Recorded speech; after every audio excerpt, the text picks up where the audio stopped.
Welcome to A Way Forward, the right to recover. Welcome to A Way Forward, the right to recover. I'm Craig Robinson. I'm a partner at Robinson and Casey PLLC, a Florida law firm focused on behavioral health law, including the Marchment Act and mental health guardianships.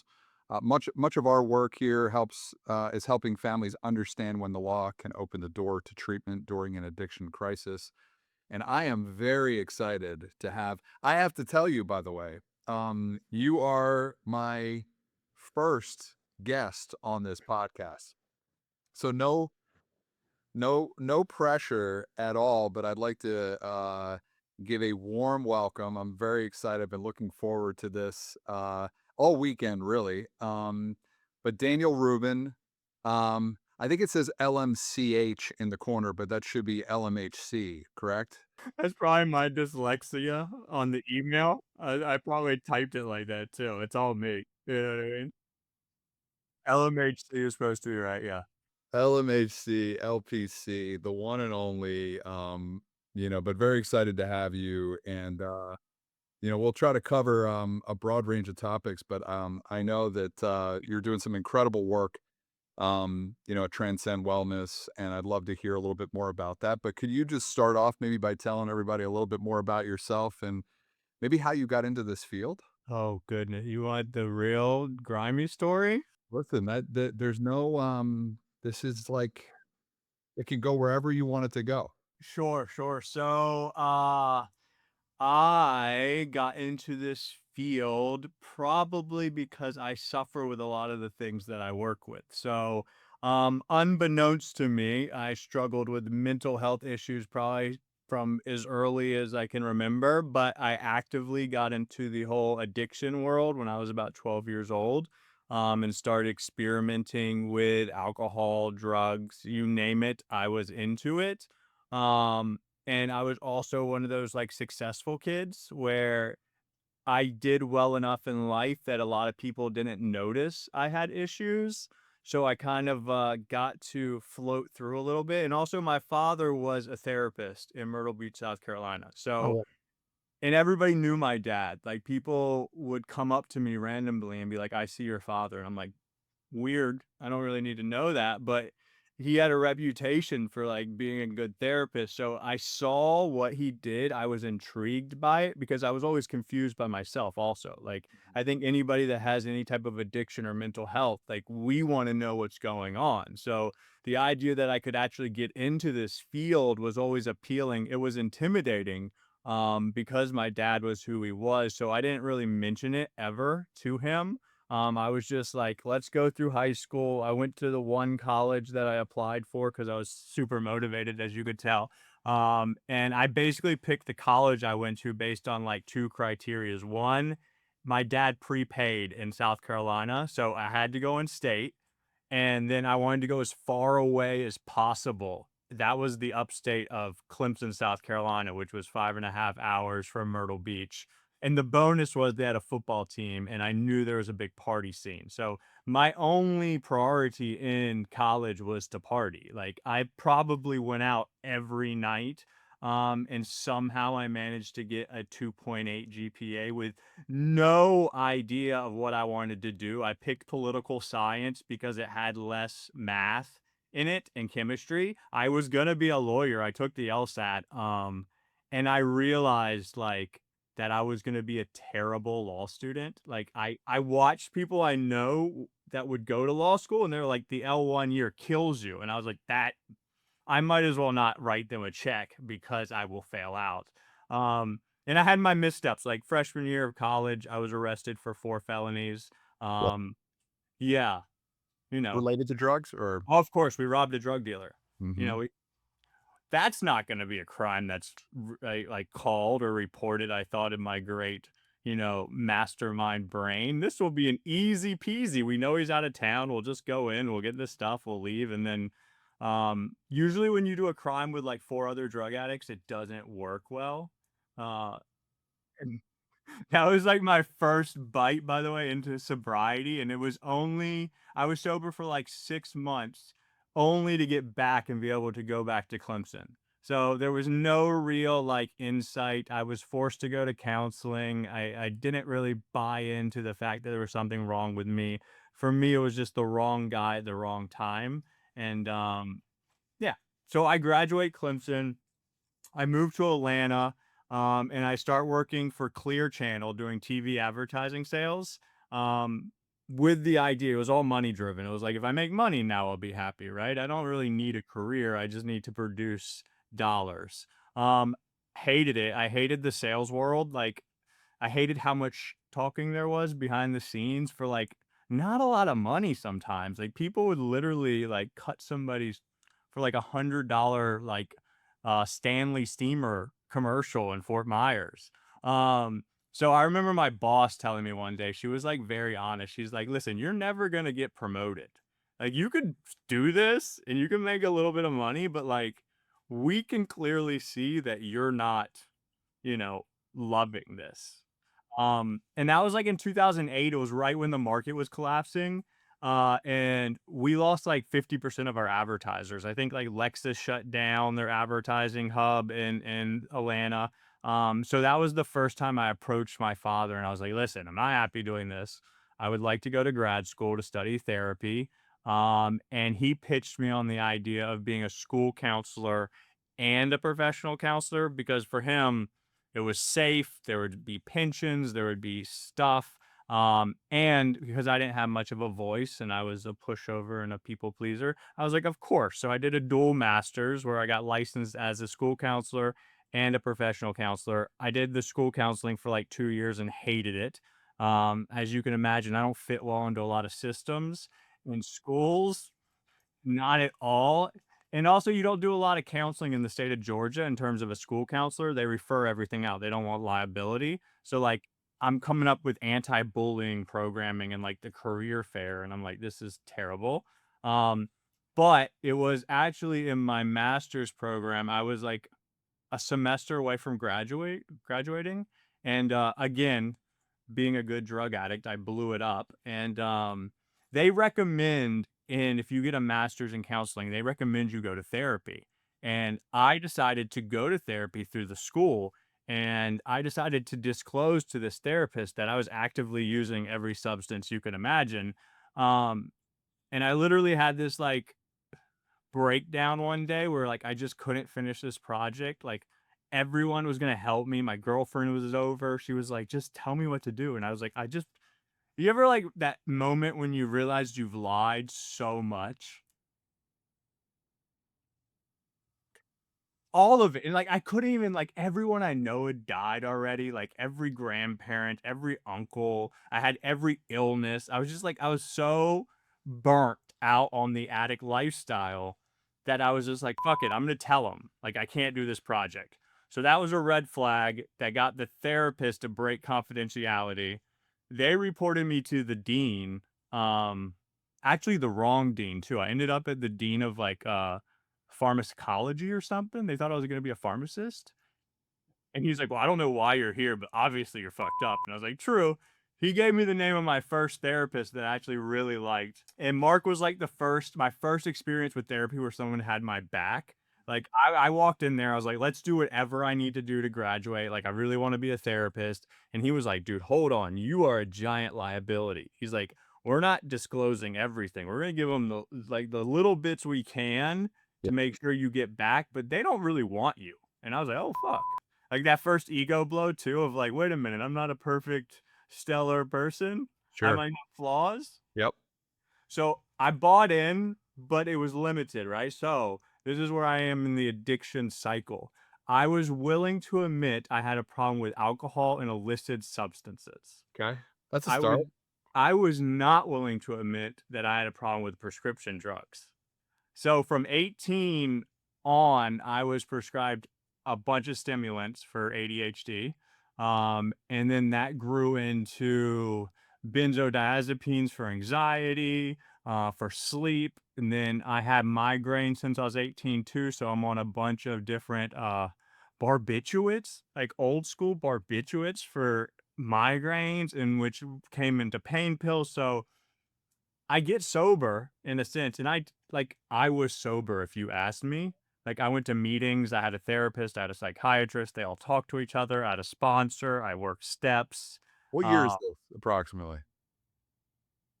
maybe 11, Hmm. maybe 10. Not that it matters too much, but yeah, I just was curious, like time frame wise. Yeah. And I start my career, like, and I do really well too. Like, first job out was a methadone Suboxone clinic.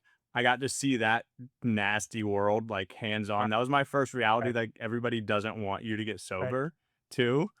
I remember talking to like the medical people because I was the head of the Suboxone program. And I was like, this would be a great taper. Like, I've Yep. learned this medication's supposed to be used for short-term use. And they were like, what are you talking about?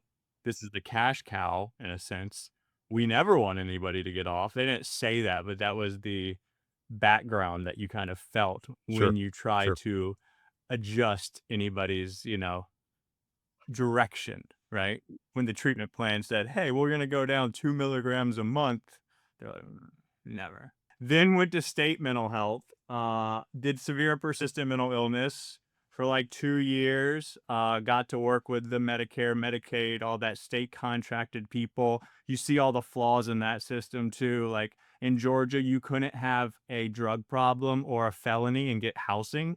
So it was like, So you talk about actually like incentives to not, or reasons to not actually disclose what actually is going on with you too. You know, I mean, it's and it was impossible. Like, if you have a severe and persistent mental illness, like if you have schizophrenia, you had to make like 4 appointments before you got to see the doctor too. It was like insane loopholes that would prevent any real person with any serious mental health from ever getting there. Like, what do you mean? I can't drink or use drugs. I can't have any criminal history, and I have to make all these appointments before I actually get the medication that will allow me to make to make the appointment.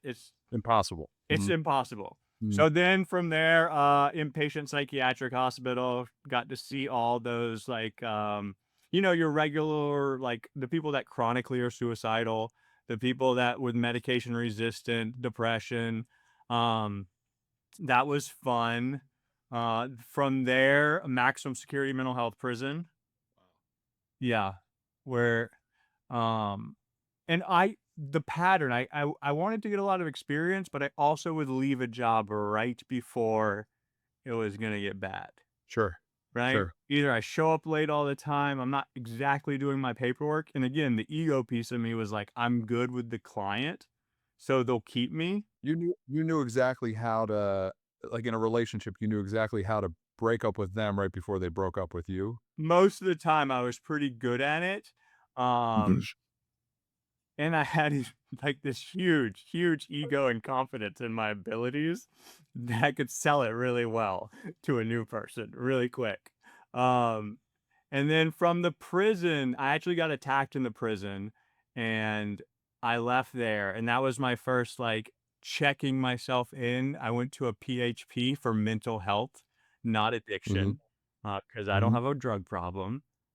And I Sure. remember my father, I invited him for a family session and he came there and he told everybody the truth. And I flipped out, of course, right? AMA'd, uh, called threatening HIPAA violations, like the typical shit we go through today as clinicians and lawyers. Like I did the exact same with like a crazy drug induced Sure. client of like, I'm gonna sue you, how dare you? And I could not believe that the therapist agreed with my father. They're like, how are you practicing? And I was like, how dare you? How dare you say these things to me? Um, so from there, I got hired as the CEO of a treatment center in the parking lot of that hospital. If you want to talk about insanity, yeah, I did a job interview while I was on like a lunch break at the PHP, um, in the Carter Treatment Center in Atlanta, Georgia. Yeah. And that was like short-lived, just mayhem, because I eventually got caught selling drugs to an employee, which I have to add on. Like this entire time, I had a very loose belief about what was criminal in terms of selling drugs. In my mind, as long as I knew you and we were pretty good friends and I kept my circle tight, I dabbled in the sale of, you know, since I can remember, since I was a young kid. It had always been my way to pretty much keep up my habit, um, without having to do any of the other stuff. So this whole time I'm a licensed therapist in the state of Georgia, selling drugs, actively practicing, going into work high as can be. Like at the end, I remember people started to like, some clients called it out. And I was like, oh, this is getting weird, you know? But the denial's so strong that um I couldn't break it. For sure, for sure. I mean, and I have to tell you too, like I'm sitting here, obviously with a smile on my face throughout all this. I think when you've been through what you've been through, and what we've been, like the similar concept, it's like it's hard not at times to kind of laugh about the insanity of it. I think for any of our for any families that we work with, obviously, there's nothing fun about this, but when we look back on it, I think we get the insanity, um, of the whole disease and kind of the behaviors, and think back to. I mean, do you just think I imagine what's going on in your mind right now is thinking back to to this mayhem and thinking, It doesn't feel real. Like there's like I can buy into like the theory of multiple universes and like that we actually split to go to a different one because my past feels so different than who I am today. Like as a father of three and like in bed by 8, I'm just like this completely different person. And that's why it's so hard. I tell clients often like that I'm like a faith dealer. I'm trying to get you to believe that something is possible that you could never believe will happen. Like what I went through and to get where I am and to be the guy I am today, it's very hard. Like my clients sometimes they're like, "You were a drug addict?" I was like, "Yes, like a big one." I imagine it helps them to know that too. I mean, you're making me think about my first interaction with my therapist, and I think you correct me if I'm wrong, but I remember in school for social work them telling us about self-disclosure being a big no-no. And if my therapist had not self-disclosed appropriately, but at least a little bit, I don't feel like it would have been the same experience, in therapy. Listen, I think the most important thing in therapy is the relationship. So I'm trying to build a relationship with you as quick as possible, and especially for anyone with addiction, we have like a clock because this person could be risking their life messing with X, Y, and Z. So if I can self-disclose, if I have that ace up my sleeve to show you that I'm very similar in a lot of ways, it can build that relationship so much faster than the old school approach. Like a lot of the stuff they teach us in school, most of the stuff they teach us in grad school, especially for therapy, isn't really relevant anymore. Like, it's cool to understand the theories, but no one's just sitting around just doing CBT or just doing DBT like we're pretty eclectic and we find ways to get what we need with our clients quickly and efficiently. Like you have to evolve, you have to change. And I think I'm a big self-disclosure person. I mean that, and also I remember hearing in school that the goal of therapy, or the goal of the therapist, should always be discharge. Discharge. I remember raising my hand in school and saying, "I see my therapist every other week, and I don't want to be discharged." They said, "Well, that's the goal of a therapist, should be discharged." Yeah, I don't agree. I completely disagree with that too. It's like my life has been better by building systems and teams around me. I learned early, like not early, but I learned later in life. It went against my whole like childhood and men's mental health of like, we do shit alone. We don't tell anybody versus no, I want as many people involved in my life as possible. And with resources, I've been able to expand that to like a team that does everything where I don't have to make a lot of decisions by myself. Like it's so nice. And I think that goes against what most of us learned as kids, or especially watching my father. My father didn't have anybody he talked to. Pull yourself up by your bootstraps, and but it's a whole different world now. I mean, I actually wanted to just transition in if I could, because I want to know about Transcend Wellness. I want those listening to know about Transcend Wellness, what you're doing there, and just tell us a little bit more about the philosophy and fill us in. So Transcend Wellness is our men's only intensive outpatient program. So if you're not familiar with IOPs or intensive outpatient programs, they are one step up from outpatient therapy or weekly therapy that most people think about when they think about psychiatry or therapy. And they're a step down from your 30-day inpatient facility. So we created this program in about 3 years ago because honestly, we think that the treatment world is broken. And this is not to offend anybody. This is just me being honest and just being straightforward with everybody. That's like part of our philosophy is we don't bullshit. We're going to tell you exactly what we think, right? For most of these facilities, they are based on a volume philosophy. They are really big. And to be really big, you have to have a lot of consumers or a lot of clients to be able to either break even or make money. So we don't think clients are getting the care they need. In the state of Florida, you can legally have 15 clients per therapist at one of these centers, which I've worked in them. I've been in the field for 15 years. I know what it's like to carry a caseload of 15 people. It is exhausting. You are burnt out. You're doing paperwork, groups, individual therapy, family calls, consulting with the psychiatrist, groups, clinical meetings, so much stuff. You can barely keep your head above water. So when we started our center, we came into it with that belief that, hey, we want to do something different. So me and my two business partners, Catherine Lover, and she's LCSW, also my wife, and Emily Wood, she's an LMHC, also my sister-in-law. We were like, can we do treatment the way we always hoped? When we were working in these places, like if we were able to cut out everything and just make it about clinical, what would we do? So our first whole process was like, how many people do we actually want to treat? And we came around this number of 12. And 12 was like kind of a high number, honestly, because even if you look at a group therapy session, like 8 to 10 is probably the perfect number. Anything above 8, it's still a lot to cover in 3 hours. But being realistic, we were like 12 men. And we wanted to do gender specific too, because we feel like that's a level of treatment that gets missed a lot, right? There's places that will offer a gender track, which means you're going to get one group a week, but it's like it's probably 1 hour of your 30-hour programming.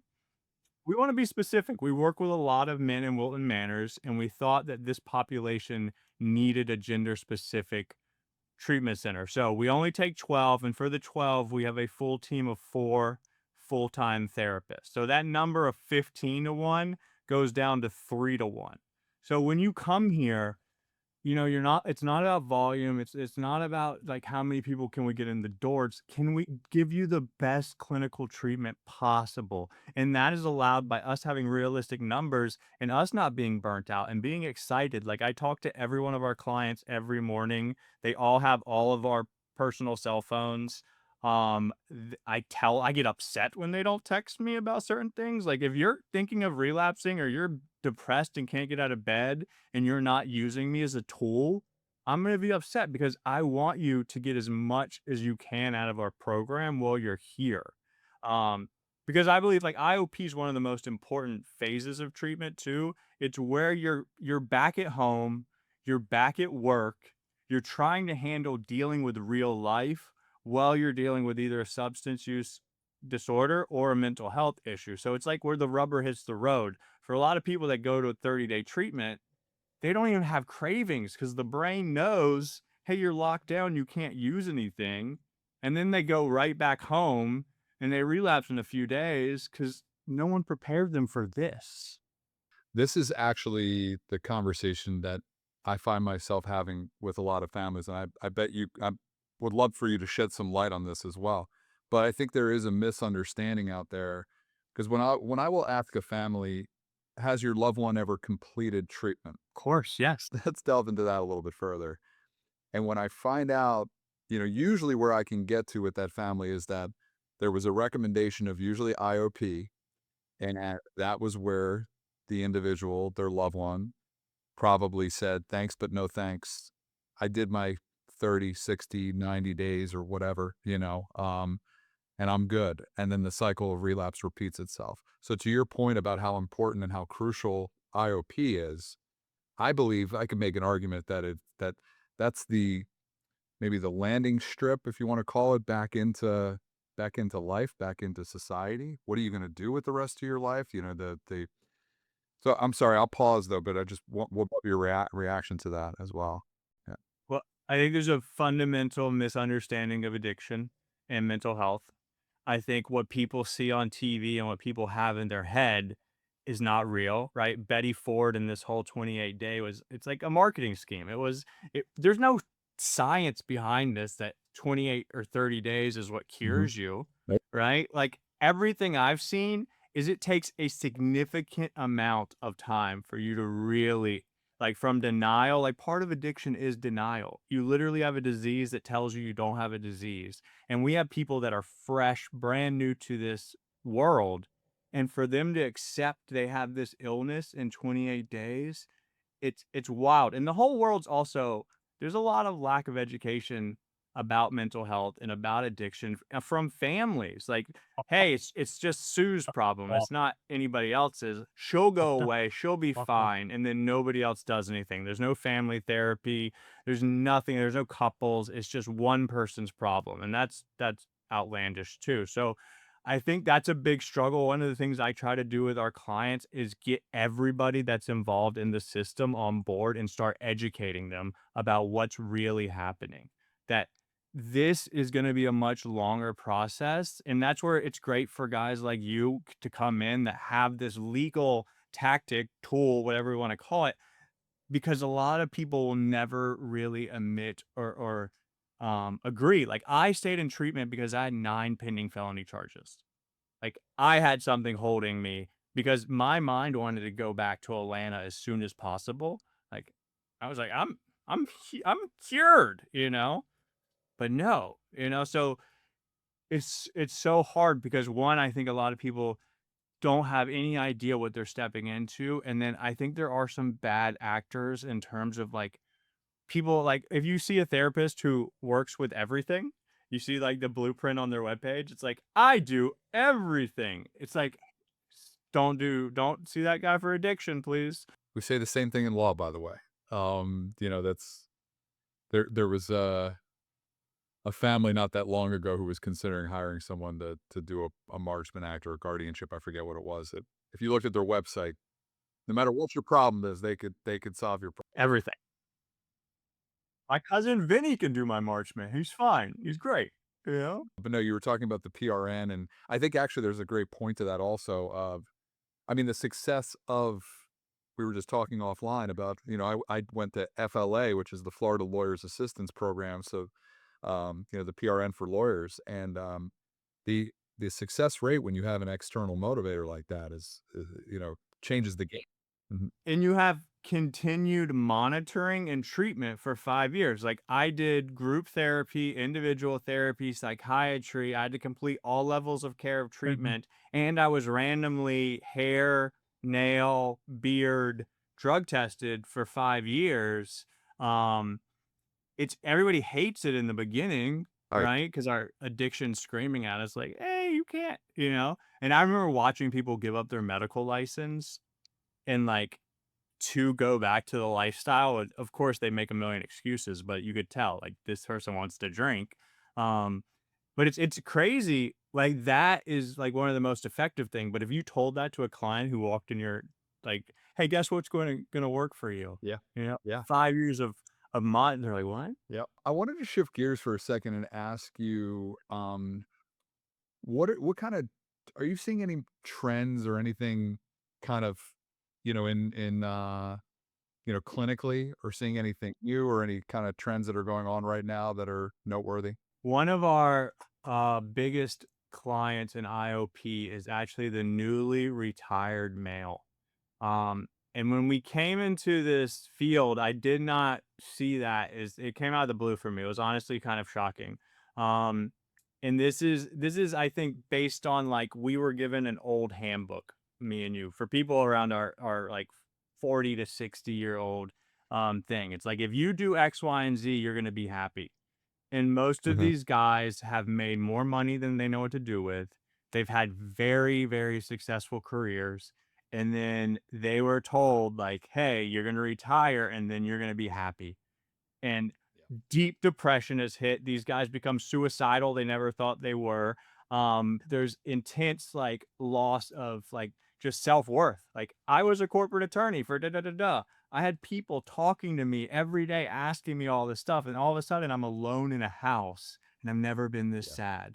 Or the Hmm. drinking escalates. So that in general has been a big one.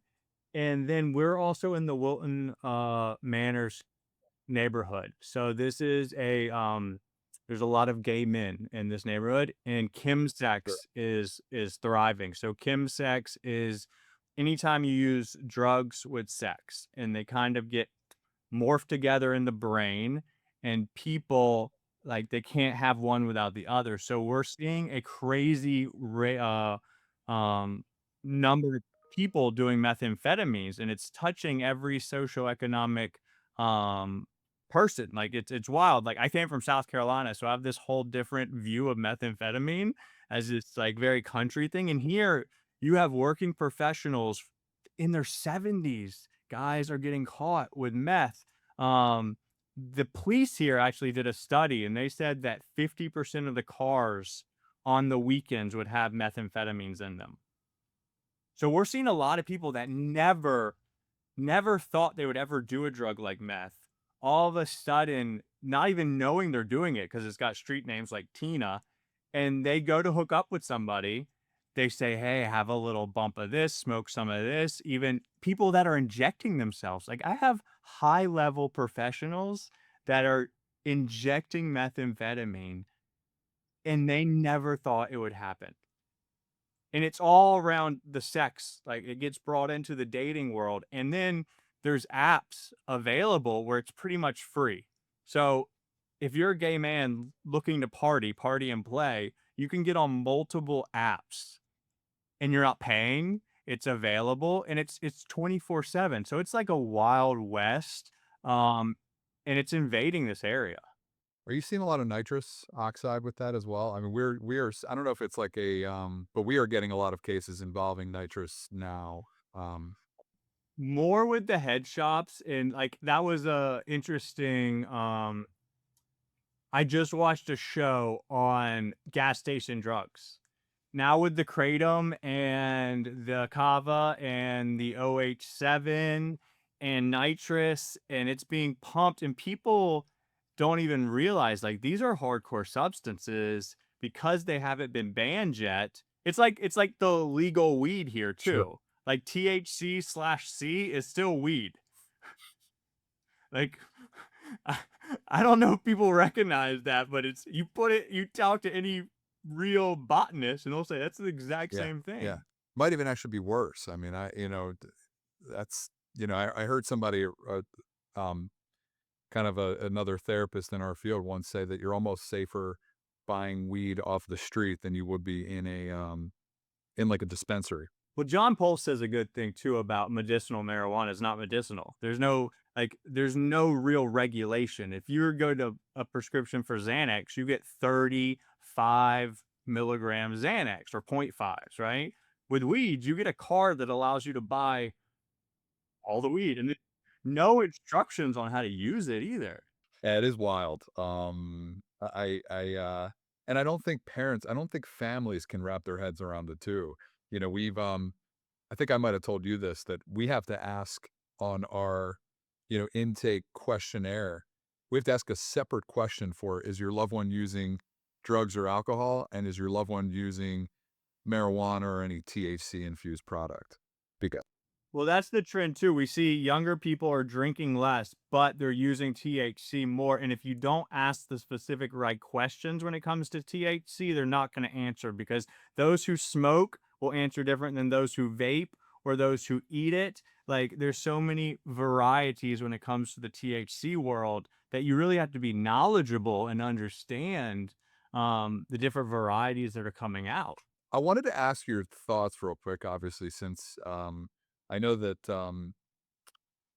this is a topic that you and I have discussed, but quickly just touch upon the Marchment Act and kind of your feelings on it. And I'll kind of preface the question by saying that what what we see a lot is that this misconception, well, I don't know that it's necessarily a misconception, but that you obviously you have to want to get well in order to get well. And I have to tell you, I agree with that. I don't disagree. I think that the willingness has to be there at some point or another. But I think what families oftentimes forget in that scenario is that if your loved one is just in that continuous cycle of using drugs and alcohol and can't get out of it, then there's no real way that they're actually going to ever be able to, maybe not ever, but they're not going to be able to develop the willingness in that state of mind. But I just wanted to know your thoughts on it, whether you believe in it, in involuntary treatment, that it can work, and I'll leave the question. So I've had the pleasure of seeing a bunch of people that were voluntary and involuntary in my work, right? From working with prisoners to people that had pending cases to court ordered. I worked in drug courts and DUI courts and veterans courts. So I don't think it's a black or white type of thing, right? It's definitely willingness needs to be there in some form, but sometimes that could just be like, hey, he showed up to group, he showed up to individual. I think what we really have to consider too with the Marchment is like when you first are getting sober, you are so sick. And I don't mean this in like a bad derogatory way. I mean, like when you talk to that person, if you talk to me like day one through day 30, like my brain is not Mhm, functioning well. mhm, Then we give these people the ability to dictate terms of their treatment. Like it's kind of crazy to go, hey, you, sir, that are struggling with this mental health thing, right? I consider mental health and substance, it's all mental health. We want you to dictate the terms of your treatment, especially with addiction, because addiction, again, for me, it speaks to me. It tells me I'm not sick. Today, even like I'll get like little like when I think about legal weed, I go, oh, I could probably smoke that. Like it's crazy. Every time I do drugs, I go to jail, but there's a piece of me that still sees that sign and goes, "Hey, I could probably." Then my wife and the rest of my family reminds me, but we're expecting people in their sickest to be mhm. rational. Like, and I think when the evidence is there, especially, um, and they've tried to do it the voluntary way, and we do have resources, why wouldn't we use a tool that we know at least gives this person more of a chance to kind of wake up and see that what they want to do is not working? And I get it, like, I hated my whole family for, like, 2 years because they wanted me to get better, and I thought they were insane, like, "They don't know what's wrong with me, you guys don't have it right." Um, and you look back and you go, "Wait a minute, all the sober professional people thought" you know what I mean? So it's a hard thing, and I'm not always like, "Hey, go get a Marchman Act," but I try to look at the whole case and go, "Does this person could they benefit from this tool that will allow them to have a chance at not repeating the cycle?" Because what we see, most people, they do not get this. Like, it's gonna be time after time of treatment. They're gonna spend 10 times the money they would because they don't take the recommendations really ever. So they just end up doing these 30-day stints, you know, multiple times before they were willing to surrender and go, "Hey, I'll listen to the recommendations of the providers." And that's really that's like the surrender. Like when I got sober, I was like, I was willing to do anything they asked. You want me to dance in a chicken suit on federal? Cool, because I finally admitted I didn't know anything. So, uh, I think it's definitely a useful tool, and I love the fact, like, with you, you actually have a mental health background. You went and got a master's, like, you know what you're talking about when it comes to using this, and you're just not, somebody that's like, "Hey, yeah, I can do Marchman hacks." No, it's like, it's an understanding because it is could it be used for every case? Probably. Um I'm not a proponent of that, by the way. No, I think, I think it does, but I no, I think that people should be given the opportunity to do things voluntarily, but anyway, let me, I know that I'm getting told, obviously, I know that we're short on time, and I wanna make sure I leave time to, say, first of all, that's it for today's episode of A Way Forward: The Right to Recover. Daniel, if you could let the people know how it is that they can connect with you. Yes. So I offer IOP. I also have a outpatient men's group that you don't have to be part of any program. You can come once a week if you like. And I do individual counseling. My number is 404-668-8369. I literally will talk to anybody. It's 404-668-8369. And our website is southfloridamentalhealth.com. I'm on every social media too, TikTok, Instagram, you Google Daniel Rubin LMHC, you'll find me. Amazing, amazing. Daniel, thank you. You did an incredible job as first guest. If you'd like to learn more about the work of Robinson and Casey PLLC, including resources about the Marchment Act of Mental Health Guardianships in Florida, visit robinsoncasey.com. Thank you for listening, and don't forget to like, leave a review, and subscribe to the show so you don't miss the next episode. Thanks for watching. Be sure to hit that like and subscribe button and leave us a review in the comments.